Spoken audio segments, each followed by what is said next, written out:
Čaute, nakoľko túto sériu videí sme nazvali Ako na to, po prvom videu, v ktorom som vám povedal zo pár informácií o základných doplnkoch výživy, som sa dnes rozhodol, že vám okrem teórie ukážem, ako to robím ja.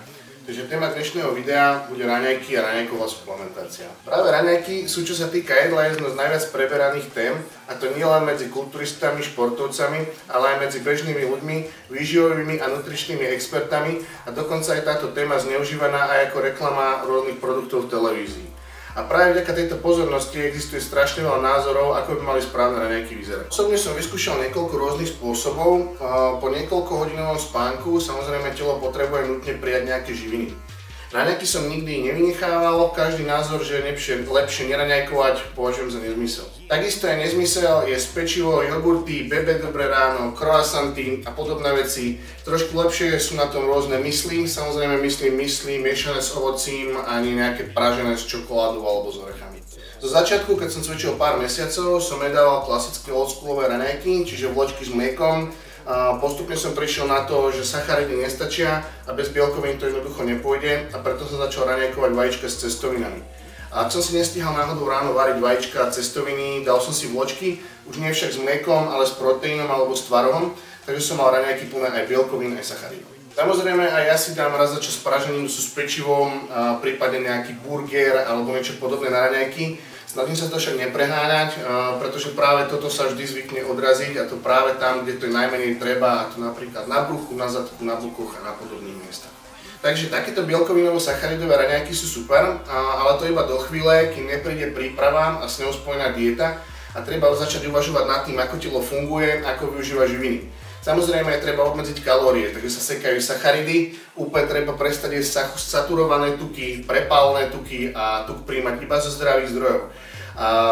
Ako toto ovplyvňuje raňajky? Stále to platí, že telo potrebuje po spánku doplniť živiny, a keďže sa nachádzame a udržujeme telo v kalorickom deficite, nutné sú práve bielkoviny, a to v kvalitnej a rýchlo stráviteľnej forme. No a keďže ráno nemám veľa času a nestíham si za každým variť vajíčka, na raňajky si robím proteínový shake. Okrem proteínu pridávam do tohto šejku aj glutamín, a nakoľko si chcem zlepšiť formu a začal som dietovať, pridávam aj taurín. Taurín sa podieľa na raste buniek, tiež stráži hladinu inzulínu a tým umožňuje lepšie zásobovanie svalov glukózou. Ďalej pridávam vitamín C, ktorý je ráno skvelou náhradou kofeínu. Ak sa náhodou niekto nevie nakopnúť a zobudiť, tak práve vitamín C môže k tomuto pomôcť. Ďalej nesmú chýbať BCAA, okrem nich sú to vitamíny, hlavne vitamíny skupiny B-komplex, ktoré sú nevyhnutné pre správne fungovanie metabolizmu, minerály, vápnik a horčík, ktoré sú dôležité pre pevnosť kostí, šliach, správnu funkciu nervov a svalov.